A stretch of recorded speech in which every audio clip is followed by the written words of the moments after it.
Hi అండి, నమస్తే. Welcome to our channel simple recipes and vlogs. ఈవేళ మన వీడియోలో చామదుంపతో 2 రకాల స్నాక్స్ రెసిపీని అయితే ప్రిపేర్ చేద్దామండి.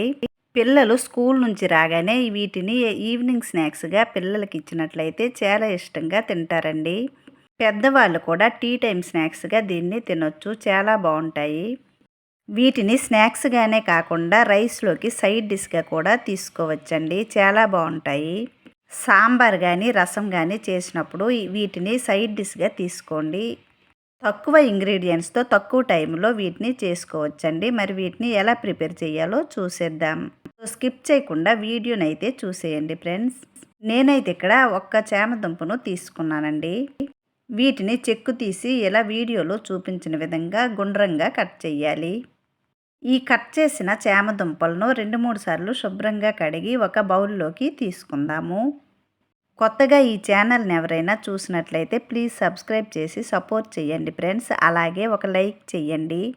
వీటిని కడిగిన తర్వాత వాటర్ ఏమీ లేకుండా ఒక బౌల్లోకి తీసుకోవాలి. చూడండి, ఇక్కడైతే నీరేమీ లేకుండా పూర్తిగా వడకట్టి వీటిని తీసుకున్నానండి. తరువాత ఈ చామదుంపల్లో టేస్ట్కి సరిపడా ఉప్పు, అలాగే 1 స్పూన్ వరకు పసుపు, అలాగే టేస్ట్కి సరిపడా కారంను వేయాలి. అలాగే దీనిలో 1 స్పూన్ వరకు గరం మసాలా పౌడర్ని, అలాగే 1 స్పూన్ వరకు జీలకర్రను వేయాలి. దీనిలో జీలకర్ర వేయటం వలన ఫ్లేవర్ చాలా బాగుంటుందండి. తరువాత దీనిలో తరిగిన కొత్తిమీర, అలాగే కొద్దిగా కరివేపాకును వేయాలి.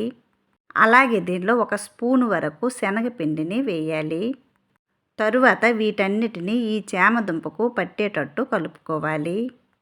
ఉప్పు, కారం, మసాలా అంతా ఈ చామదుంపకు పట్టేటట్టు కలుపుకోవాలి. వీటిని చేయటం చాలా ఈజీ అండి. వంట రాని వాళ్ళు కూడా ఈజీగా చేసేయవచ్చు. ఇలా కలుపుకున్న తర్వాత స్టవ్ పైన ప్యాన్ పెట్టి 2-3 స్పూన్ల వరకు ఆయిల్ను వేయాలి. వీటిని డీప్ ఫ్రై చేసినా కూడా బాగుంటాయండి.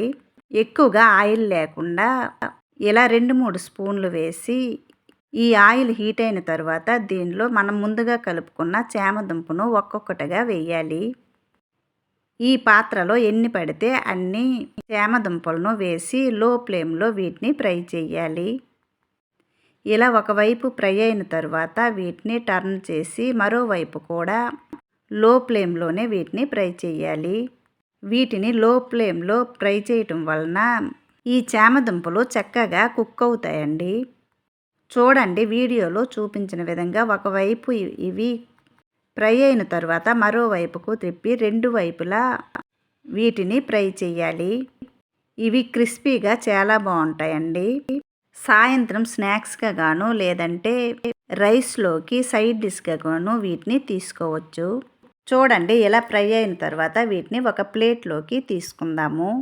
చూసారు కదండి, ఎక్కువగా టైం కూడా పట్టదండి.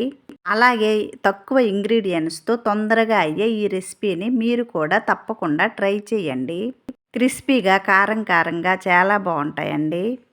వీటిలో జీలకర్ర, కరివేపాకు, అలాగే కొత్తిమీర వేసాం కదండి, టేస్ట్ కూడా చాలా బాగుంటుంది. ఇవన్నీ వేగిన తరువాత అదే ప్యాన్లో ఆయిల్ లేనట్టయితే కొద్దిగా ఆయిల్ను వేసి మిగతా చామదుంపలను కూడా ఫ్రై చేయాలి. చూసారు కదండి, క్రిస్పీగా టేస్టీగా ఉండే అలాగే ఈజీగా చేసుకునే ఈ స్నాక్స్ రెసిపీని. మరి మీకు కూడా నచ్చింది కదండి. నచ్చినట్లయితే ఈ స్నాక్స్ రెసిపీని మీరు కూడా తప్పకుండా ట్రై చేయండి ఫ్రెండ్స్, చాలా బాగుంటుంది. పిల్లలు కూడా ఇష్టంగా తింటారండి. ఎప్పుడు చామదుంపలతో పులుసు లేదా కర్రీ ఇలాంటివే చేస్తున్నాం కదండి. ఇలా ఒకసారి ట్రై చేయండి ఫ్రెండ్స్, చాలా బాగుంటాయి. తరువాత చామదుంపతో 2వ రెసిపీని ప్రిపేర్ చేద్దామండి. దీనికోసమైతే ఒక పెద్ద చామదుంపను తీసుకున్నానండి. ఈ చామదుంపను చెక్కు తీసి దీన్ని కూడా ఇలా వీడియోలో చూపించిన విధంగా రౌండ్గా కట్ చేయాలి. ఈ చామదుంపను ఎక్కువ పల్చగా కాకుండా తిక్కుగా ఉండేటట్టు కట్ చేయాలి. ఈ చామదుంపను పల్చగా కట్ చేసుకున్నట్లయితే ఉడికించేటప్పుడు పూర్తిగా పేస్ట్ అయిపోతుందండి. వీడియోలో చూపించిన విధంగా ఇలా తిక్కుగా ఉంటే బాగుంటుంది.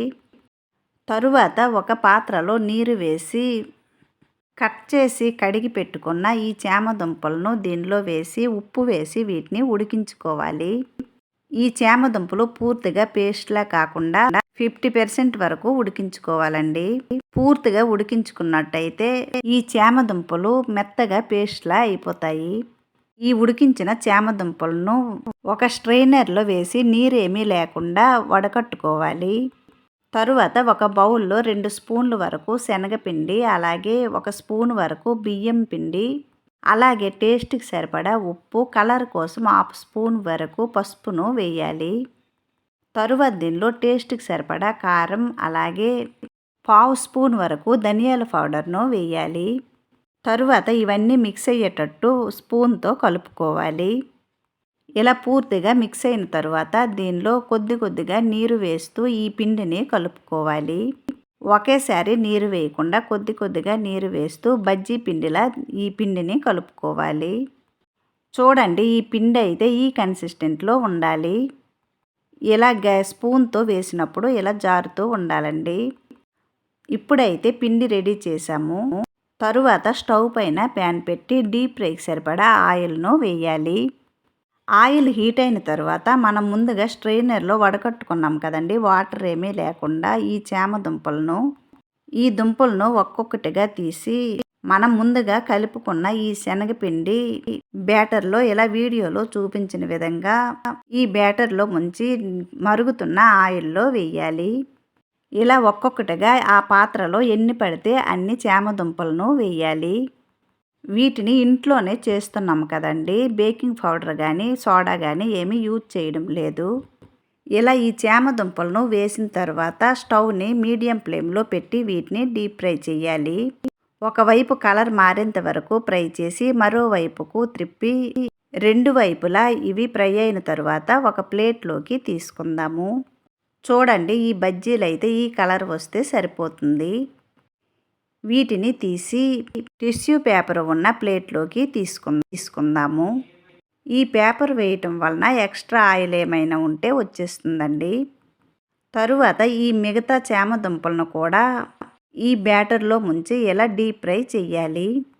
చూసారు కదండి, ఇవి కూడా ఈజీగా చేసేవచ్చు. ఎప్పుడు వంకాయ, మిరపకాయ బజ్జీలు కాకుండా ఇలా ఒకసారి ట్రై చేయండి ఫ్రెండ్స్, ఇవి చాలా బాగుంటాయి.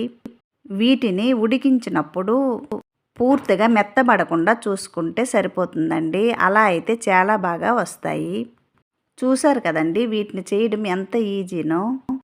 వీటిని ఇలా డీప్ ఫ్రై కాకుండా కొద్దిగా ఆయిల్ వేసి తవా ఫ్రై కూడా చేయొచ్చండి. అలా కూడా బాగుంటాయి. మరి ఈ చామదుంప బజ్జీలు నచ్చాయి కదండి. నచ్చినట్లయితే మీరు కూడా తప్పకుండా ట్రై చేసి ఎలా వచ్చాయో కామెంట్ బాక్స్లో తెలియచేయండి ఫ్రెండ్స్. అలాగే ఈ 2 రెసిపీలు నచ్చినట్లయితే లైక్ చేయండి, షేర్ చేయండి. ప్లీజ్ ఈ ఛానల్ని సబ్స్క్రైబ్ చేసి సపోర్ట్ చేయండి.